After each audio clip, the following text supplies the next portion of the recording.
Hello everyone, this is Harmeet Singh from team ChooseNewZealand.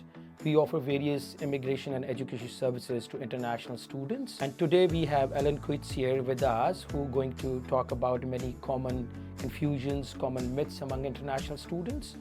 And we're going to cover a few things like why 6-month funds are needed, why it is a very common confusion among international students, why it is so important, paying an advance fee, how important that is, and will that help getting a quick success on the international student visa application.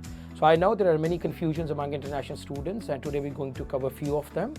And today we have got Alan with us. He's the expert advisor because he have handled quite a lot of visa applications in these many regions already. Yes, so hi everyone, my name is Alan Quitz. I'm a licensed immigration advisor. I've been working in student visas for the past I suppose 6 or 7 years. What's the 6-month rule is, because there is so much confusion among that question always. Why always 6 months? Why Immigration New Zealand really asks for 6-month funding? That's a common misconception. Actually, Immigration New Zealand has never, ever, not once, they have never said that you must hold your funds for 6 months. This is actually a myth. Immigration New Zealand or INZ, what they say is that it is a good idea, it is recommended to show 6 months of transaction history, so 6 months of bank statements. It does not mean that you have to keep your savings for 6 months before you can apply.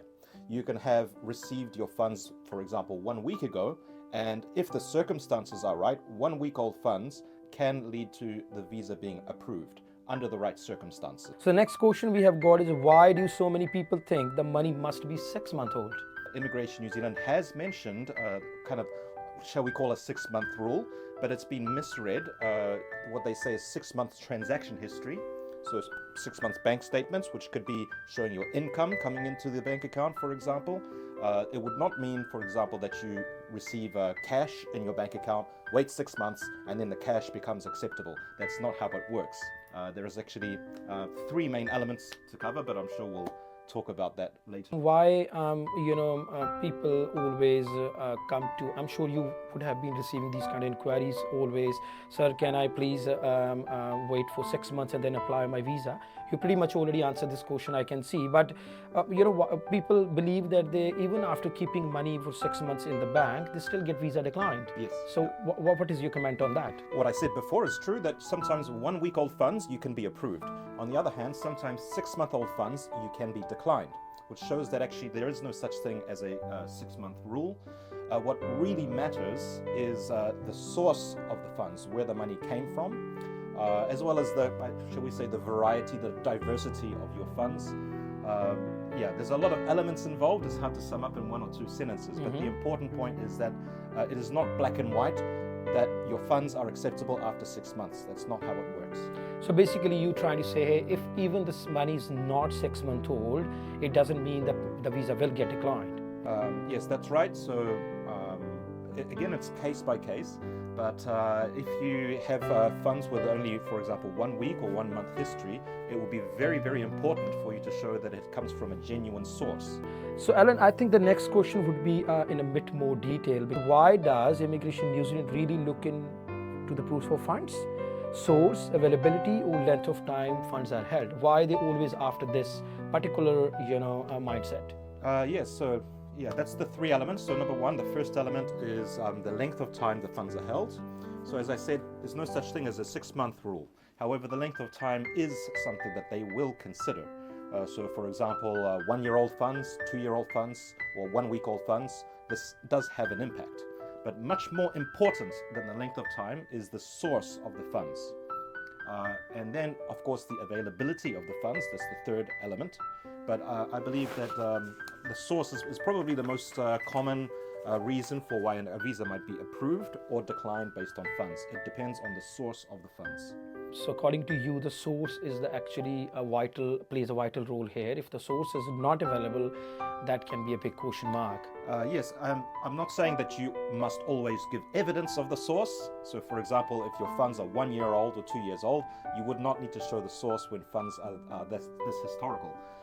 But the outcome of the application can really revolve around proving that you have a genuine source, with evidence, of course, not just your claims, your statements. You have to have evidence to prove where the money came from before it entered into your bank account. Right.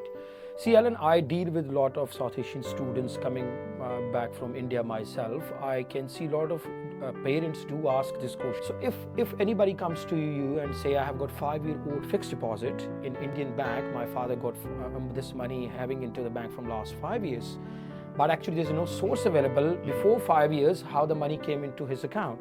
So can Immigration New Zealand still always jump and ask on that one?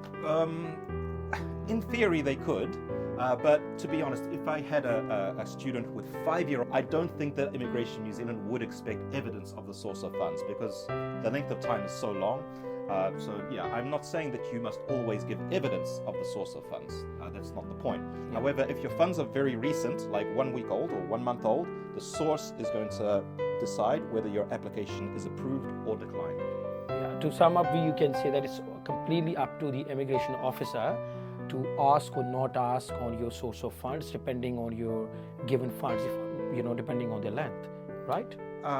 To an extent, within common sense and reasonableness, I think, for example, if an immigration officer asks for evidence of a source of funds from 10 years ago, that would be unreasonable, and you could probably debate that with the officer. That's true. But the point remains that it is overall a discretionary decision, that it's up to the immigration officer to decide within common sense and reason whether your funds come from a genuine source and whether they are available.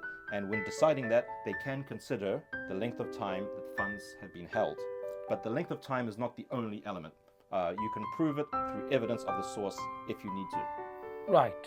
Why it is always in the common mind that if we pay the tuition fee in advance, maybe Immigration New Zealand just approve our visa as quickly rather than giving a lot of evidences that how we pay the tuition fee or pay it after getting approval in principle. Right. So would you mind explaining some truth about it? Many people think that if you prepay your tuition fee before you apply, then you will have a higher chance of getting approved. That's not true. There's nothing in the policy that says that, and there's nothing in my experience that proves that. Prepaying your application fees does not make the application give it a higher chance of success, and it does not make the application easier to process because you will provide the tuition fee receipt, but you must still show a source of how you pay the tuition fee. So I'm sure it's a very nice answer which Alan gave, but before we leave, Alan, what's the last piece of advice? My biggest advice would be to get the right help from the right professional, because what I've talked about today is a lot of general information, but everyone's case is unique and complicated. So getting a licensed immigration advisor like us in ChooseNewZealand will really make a big difference towards your application. So now is not the time for you to pick the cheapest option. Applying for a visa can change your life. So you should pick the most high quality immigration advice that you can find, like our excellent team at ChooseNewZealand. Yeah, that's better because earlier you said immigration advisor like us. I'm not immigration advisor, please. I am the business development manager. I look after all the sales and marketing. So Alan is the one who is the, got a license to give an immigration advice to international students and anybody who's looking to immigrate to New Zealand. So well, thank you very much, Alan. I think those were pretty much our today's question. Thank you very much for your time. And please contact us if you have got more questions.